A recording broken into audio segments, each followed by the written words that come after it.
Welcome back to another innovation review. Today we're going to be checking out the Nesta from Espin. And before we jump into it, guys, just want to say thank you so much for liking these videos, subscribing to the channel. We are growing, continue to get reviews. We've got 4 or 5 cooking up right now. We're going to be bringing them to you here shortly. Thanks again.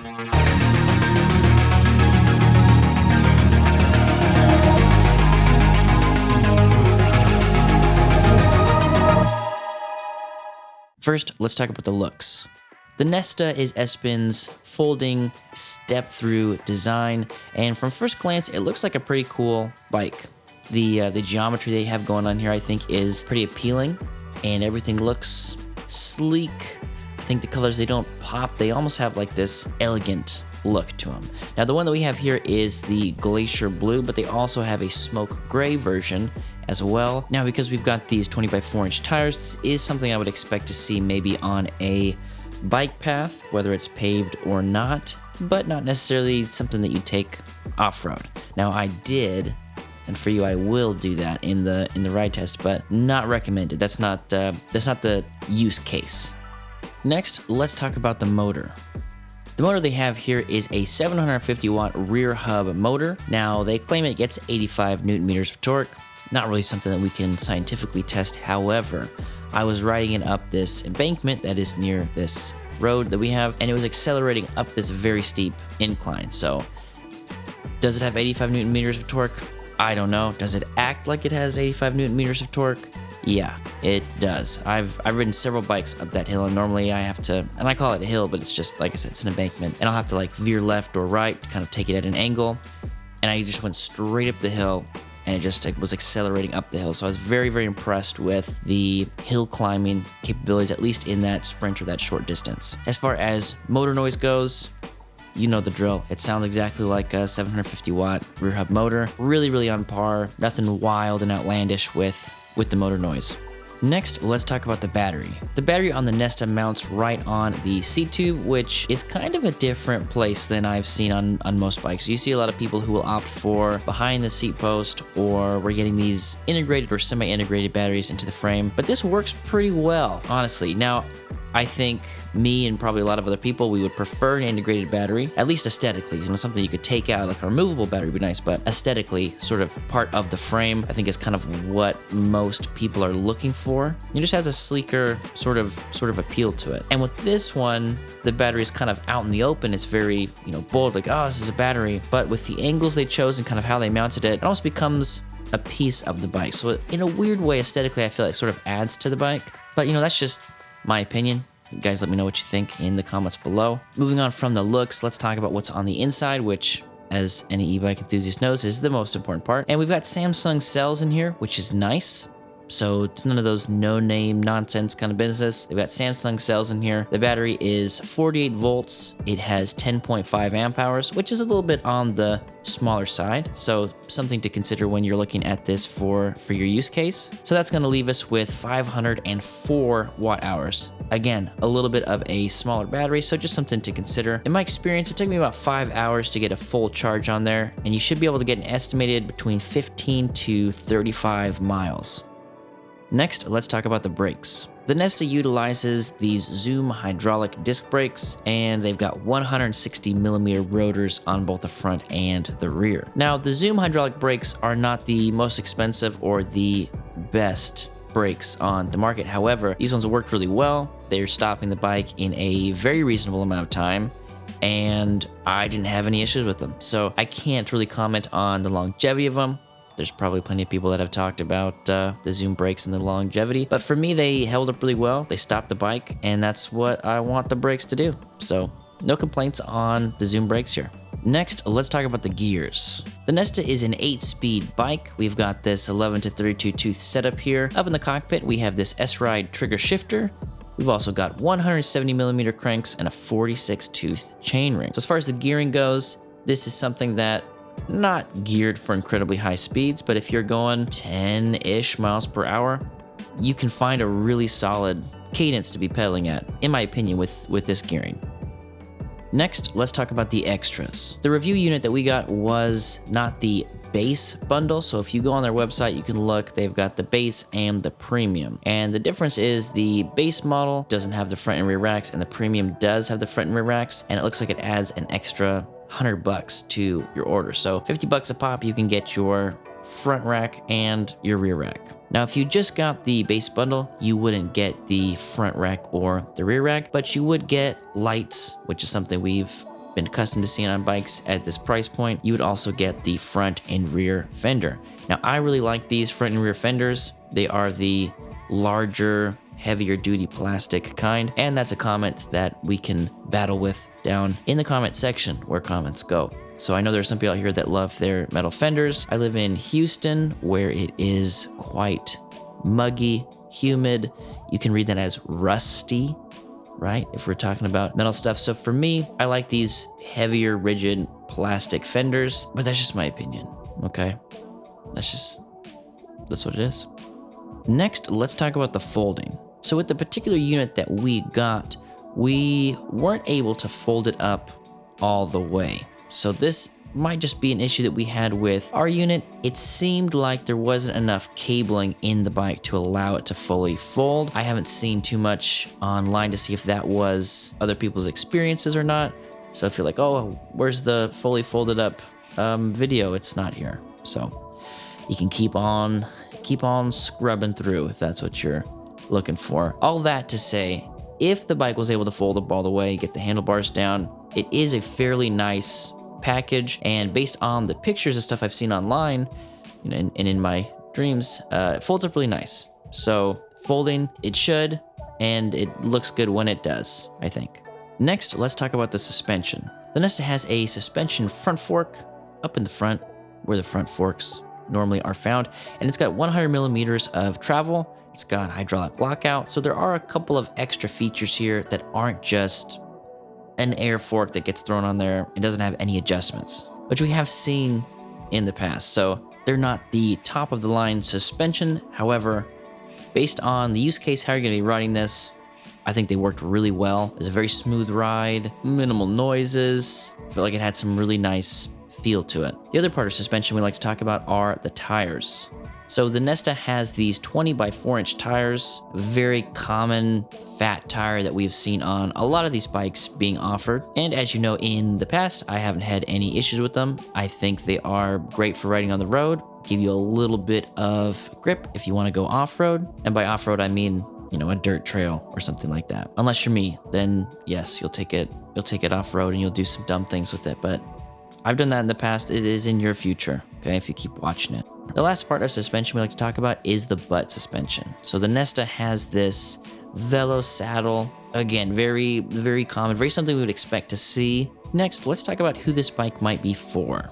There are a couple of key features to look at when you are trying to decide if this is the right bike for you or not. I think the first one is going to be the battery size. Like we mentioned, 10.5 amp hours is not a lot. Now that is plenty for certain activities, say you're somewhere for the weekend and you just need something to scoot around camp, you know, go through the small town, whatever, that sort of thing. And then if you get, you know, the premium bundle, you've got those big racks, so you could carry groceries, all that sort of stuff. I think that's an interesting use case. The fact that it folds up means this could be an excellent RV bike if you have the space. And with those top speeds of 25-ish miles per hour, you should be able to kind of get anywhere you need to go with this bike. But again, just thinking about, you know, the use case and shorter distances, that sort of thing. Is this going to be a really good commuter bike? Probably not. I see this being something that's a little bit more, yeah, park it in the garage, you're going out, you get groceries, doing some things here, doing some things there. That is kind of what I see this bike being used for. As far as locations goes, with the hill climbing capabilities that I had experienced, really would do well pretty much anywhere. And again, this is something that's a little bit more for the urban bike paths, that sort of thing. So if that's sort of what you're looking at, something that's a little bit shorter distance, something that is kind of utilitarian with those racks on there, easily approachable because it's step through, and the distance doesn't necessarily really matter to you all that much, this is a pretty decent bike. And that pretty much covers it for the nuts and bolts on the Nesta. So let's take it outside for the ride test.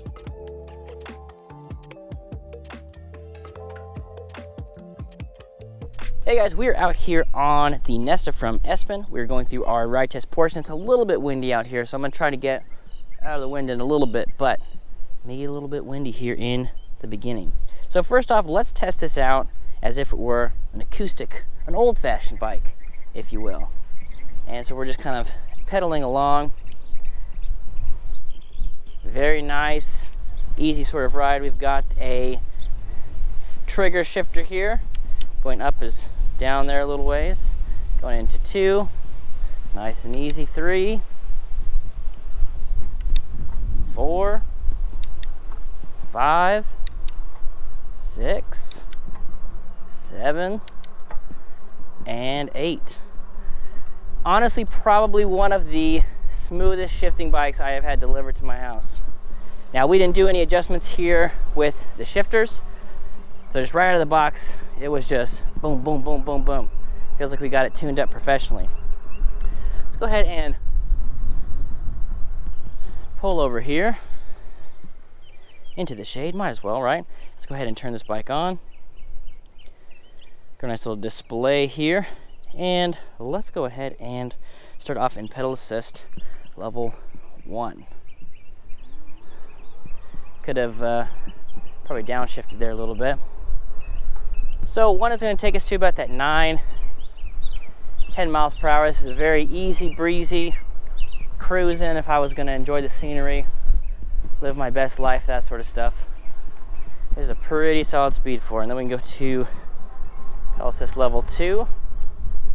And it's going to get us up to that 13, 14 mile an hour mark there. And take it straight into the wind. Whoa, boy. Pedal assist level 3. Let's see here. And pedal assist level 4. It's about that 20 miles per hour here. And pedal assist level 5. That is also taking us to about 20. So there doesn't seem to be much difference between, okay, so 3, 16 and a half, 17, it kicks in. 4 takes us to 20. And 5 takes us to 20. So there might be some settings we can pop in here in the menu and adjust that so we have a different percentage of the motor power. Sometimes you can go in there and swap out, pedal assist level 1 is 10%, 15%, whatever. Some of these menus, you have the option to customize that sort of stuff. Now, the nice thing here is we don't get any ghost pedaling at 20 miles per hour. If we stay at 20 and we are in the 8th gear over here, it's still a nice, easy cadence. All right, so let's go ahead and do a little off-road test again. Grab onto those zoom brakes. I'm gonna adjust this down just a little bit, and let's click this down. There we go. Do a little off-roading, okay. Now this is nothing extreme, just a little jaunt through the woods, if you will. But you know what? Let's make it extreme. Let's go. I haven't been on a bike in the woods in quite some time. Let's do it. Let's get jaunty with it.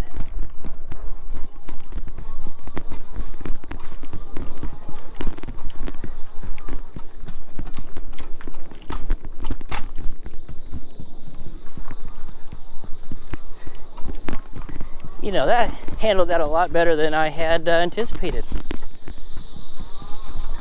All right, leave it. All right, so this is not the use case for the bike, but it's nice to know that if you venture off the beaten path a little bit, she can handle her own out here.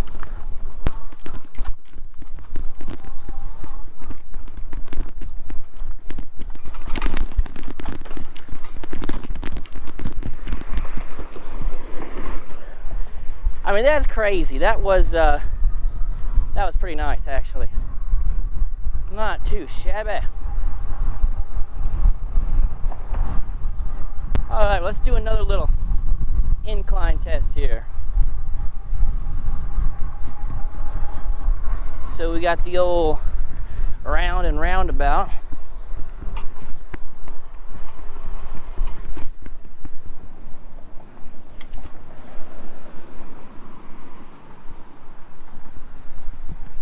Just kind of go What the hell?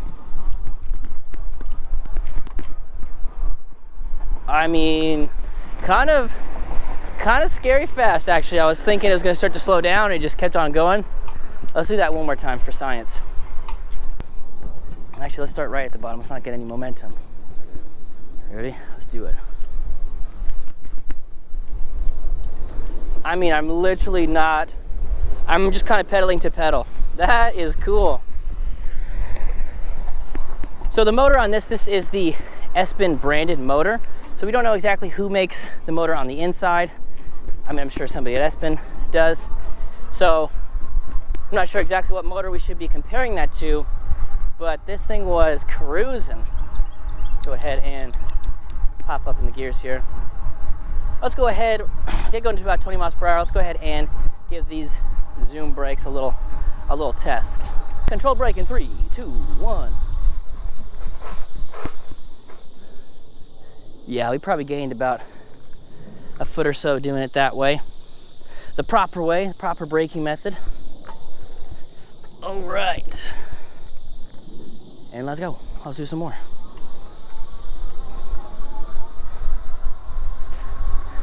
Now the nice thing about the throttle is you do have access to 20 miles per hour at any level of pedal assist. So if I go down to pedal assist level 1, I can still go up to 20 miles per hour. So sometimes people like that, sometimes people don't. I've heard it argued that it's kind of a safety thing. So if you're gonna let somebody else ride the bike, or somebody who's not familiar with electric bikes ride it, having that throttle is usually, you know, a recipe for disaster, or at least one of the ingredients. There we go. I was like, wait a second. That's something else I usually like to see, is the throttle to pedal assistance delay not be there. So let's try that. So we're holding the throttle here. Let's go ahead and let go. Just keeps right up with the pedal assist. And the other way, same thing. Okay, that is nice. All right, guys, that is going to do it for our review of the Nesta from Espin. If you want to know more about them, I'll have a link down to their website below. If you guys have any questions for me, please let me know in the comments. I love talking to you guys, and we'll catch you on the next one.